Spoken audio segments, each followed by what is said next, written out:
We're going to talk today. We've been doing some work out here in the garden. Beautiful spring day. This used to be our rose garden right here, nice little rose bed. We had 4 rose bushes, but you'll see what we've been doing. We've actually dug those roses out and we've transplanted them to a different part of the garden because they really were not doing well here. This was more of a survive rather than thrive environment for them. A little too windy, they weren't doing very well. You can see there we have a large canopy tree kind of set back which would block out light in late summer. So we've moved those and we've brought in some azaleas, and these azaleas are going to be really good for this part of the garden. Azaleas really like that dappled part shade light.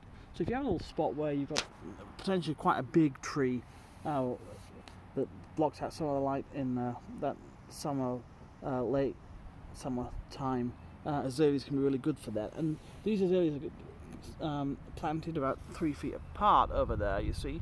And the reason for that is they're actually going to spread because that dappled light encourages them to reach for the light, and you'll see they're going to put out little branches and little tendrils, and they're just going to keep reaching for the light. So the trick with azaleas is not to have them in direct sunlight because they'll form quite small little clumps, whereas if you put them in dappled light, part shade, they'll actually reach out and they'll spread really well. So that's going to happen there. What I was also going to show you on this video is, whilst we were moving things, we also dug out and damaged the root on this yucca plant that we have. Now yuccas are really, really hardy, and this one here, even though we've kind of taken a good slash at its roots with a spade, we're actually going to be able to put something on that to fix that.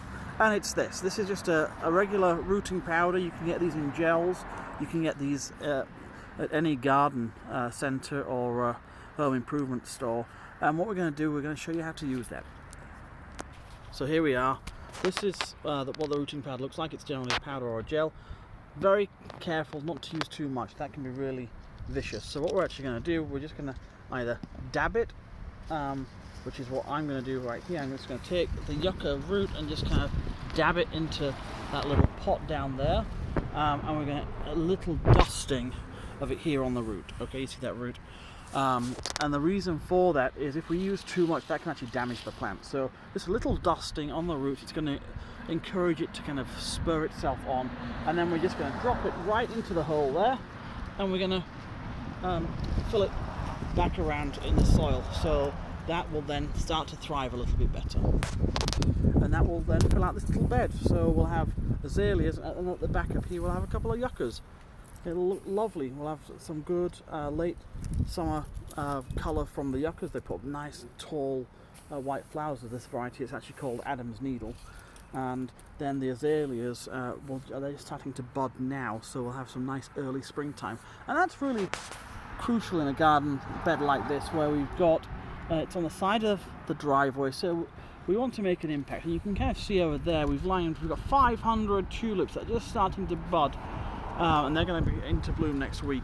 So down this side we'll have some nice perennials. We already have some flag iris down there, and we've put some peonies in there as well, so that's really going to help take off. Okay, and that's all I have for you today, but toodaloo, we'll see you all later. Bye.